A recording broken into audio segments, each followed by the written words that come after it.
experta en Derecho Canónico. Ana María, muchísimas gracias por estar aquí en CNN Chile. Muy buenas tardes. Muy buenas tardes y muchas gracias, Matilde, por la invitación. Cuando hay un cuestionamiento de esta índole a un obispo, donde básicamente lo que está digamos, en cuestionamiento es su credibilidad, ¿es conveniente para la Iglesia que una persona de esas características asume y es conveniente para una comunidad? ¿Es lo que merece una comunidad? A ver, yo creo que ahí, y de verdad te agradezco el espacio porque es un poco para desentrañar qué busca el derecho canónico y cómo opera en estos mecanismos de nombramiento, ¿eh? Y en realidad se reconocen dos posibilidades de nombramiento en la Iglesia. Uno, nombrado directamente por el Papa, y otro en que se confirman las elecciones. En Latinoamérica no existe más ese mecanismo de confirmar elecciones de obispo y por lo tanto solo queda el que se nombre libremente. Ahora, el que se nombre libremente parte de la base de que los obispos de cada conferencia episcopal tienen que mandar cada 3 años listas con nombres de personas idóneas. Después el nuncio no es el que decide, es el que indaga, el que sondea, el que pide informes, ¿eh? Y la lata es que como esos informes son confidenciales, yo ahora venía pensando cuando tú en la alta dirección pública, uno no tiene idea cómo los nombran y uno confía en que pueda ser eventualmente la persona idónea.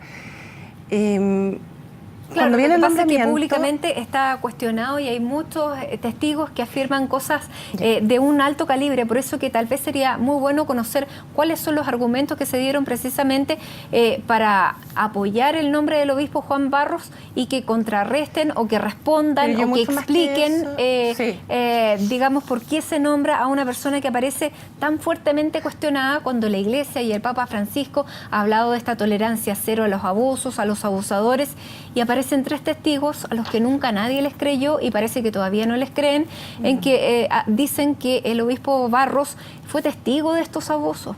A ver, lo que pasa es que efectivamente uno en general confía en que ese proceso para el nombramiento de un obispo sea llevado a cabo con todos los antecedentes posibles en mano. Nosotros, que es lo que hemos sabido, efectivamente que hay ciertos antecedentes que parece que hubieran sido desatendidos y que se ha suscitado una polémica. Y, pero yo, en realidad esa es la Iglesia. O sea, eso somos y los fieles tienen derecho a expresarse y uno podrá estar más de acuerdo en la forma o no en la forma. Yo creo que cuando es tan grave, la verdad es que la forma pasa a ser accidental. Pero encuentro bueno como movimiento.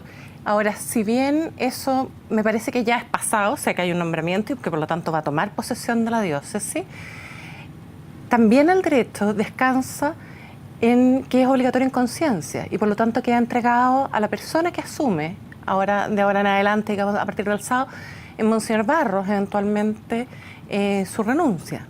Pero esa es, en el fondo, como está la realidad en este minuto. Cuando hay una situación que afecta particularmente de esta manera a la Iglesia Católica, la pone en cuestionamiento, ¿es lo que debería ser?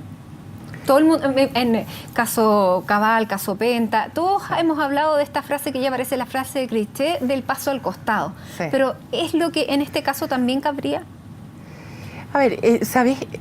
Yo en concreto, yo no tengo todos los antecedentes, entonces no te podría decir. Creo sí que si uno mira al interior de la Iglesia, el Papa Benedicto XVI, si hablamos de dar pasos al costado, el que renunció al pontificado fue Benedicto XVI y en eso nos señaló un camino. Yo imagino que, y no soy vocera de Monseñor Barros, así que por lo tanto tampoco puedo decirte qué pasa por él en este momento. Sí creo que esto de alguna manera urge que la Iglesia, todos los fieles, nos pongamos como mucho más activamente en trabajar por la prevención. Y en ese sentido, yo creo que a lo mejor los pasos que se han dado hasta ahora o han sido desconocidos o han sido insuficientes.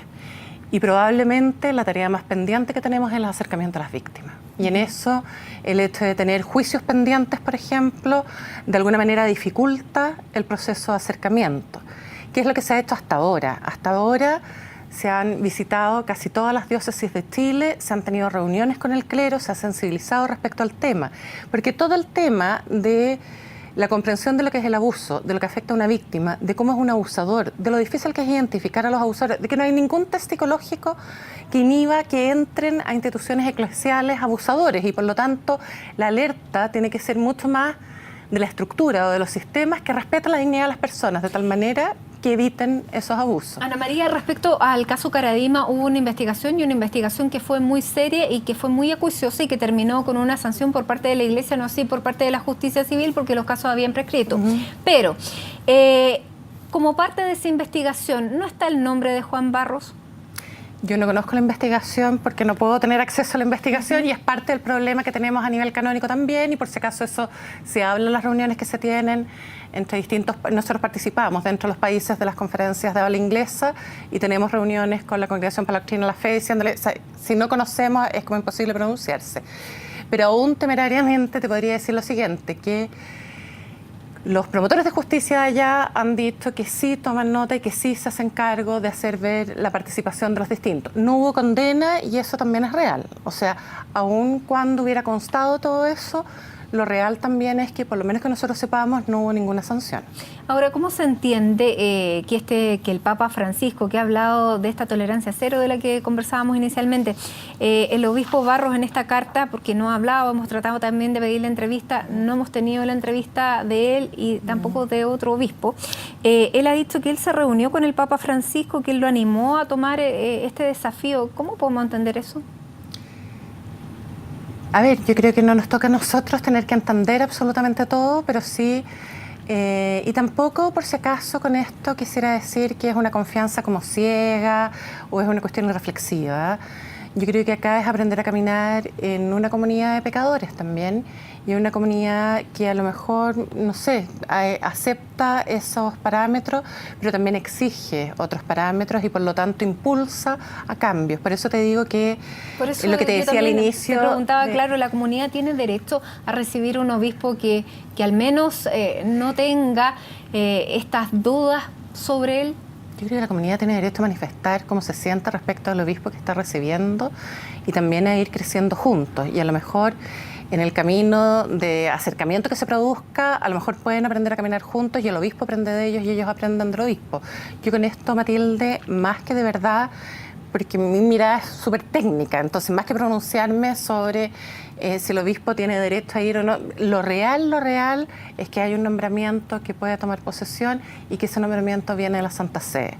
Y en ese sentido yo te diría que los nombramientos no son como inspiración de una sola persona, sino que participan varias. Eso quiero saber, porque aquí, claro, tenemos la carta de la Nunciatura Apostólica que salió mientras se revisaba el caso Penta el día sábado, que tampoco uno podía tener como acceso tampoco al nuncio, tampoco hemos podido hablar con él. Pero ¿cómo es el proceso de nombramiento de un obispo? Claro, estamos muy lejos del Vaticano. ¿Cómo se elaboran estas listas? ¿Quién las hace? Lo que pasa ¿Quién es que las propone? en general es la Conferencia Episcopal, cada 3 años elabora una lista con distintos presbíteros que pueden eventualmente decirse, bueno, estos podrían conducir una iglesia, ¿ya? Y cuando llega el momento concreto, por ejemplo, cuando renuncia un obispo o muere un obispo, el nuncio empieza a seleccionar y se manda una terna. Pero el nuncio es el que selecciona. Sí, pero no lo hace entre una y otra cosa, falta un pedazo, que es que tiene que consultar, y tiene que consultar no solamente obispos, sino también laicos y peritos, o sea, y todo eso va con su voto, pero va con montones de antecedentes más. Ahora, es verdad que esta persona, o sea, Monseñor Juan Barros, es ya obispo, por claro, lo tanto... eso es lo que te iba a decir, no salió, no es un aparecido, él ha sido obispo castrense, tuvo otras diócesis a cargo también. Antes. Pero en el fondo yo dificulto que el asunto haya sido sin ninguna consulta. Por lo tanto, tiene que haber habido gente, y eso lo hace difícil, ¿eh? Yo no quisiera negar la dificultad del caso. Yo creo que es una situación difícil.